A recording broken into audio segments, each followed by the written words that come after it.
గంగా, భాగీరథి, జాహ్నవి ఇలా ఏ పేరుతో తలుచుకున్నా భారతీయుల హృదయాలలో ఒక పవిత్రమైన భావన పరిమళిస్తుంది. గంగ ఒక పవిత్రమైన నది.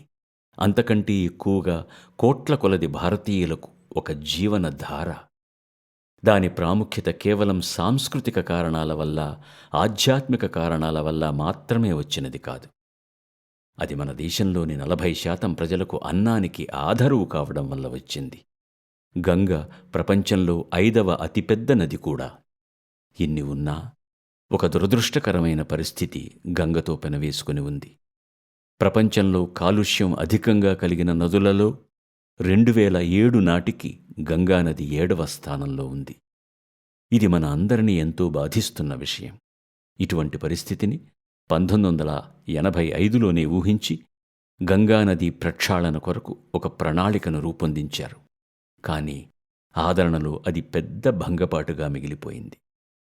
గంగానది యొక్క విస్తృతమైన ప్రాధాన్యతను గుర్తించిన మన భారత ప్రభుత్వం గంగా ప్రక్షాళన కార్యక్రమాన్ని ఆర్థికపరమైన ప్రాముఖ్యాలలో ఒకటిగా గుర్తించింది.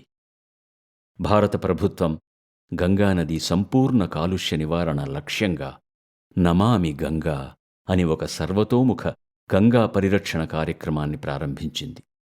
భగీరథుడు భూమి మీదికి తెచ్చిన గంగానది యొక్క పరిశుద్ధతను, పవిత్రతను కాపాడడానికి ప్రజలందరూ భగీరథులు కావలసిన అవసరం ఎంతైనా ఉంది. నిజానికి గంగానది ఒక్కటే కాదు, దేశంలోని నదులన్నీ కాలుష్య కాసారాలవుతున్నవి అనేది ఒక చేదు నిజం.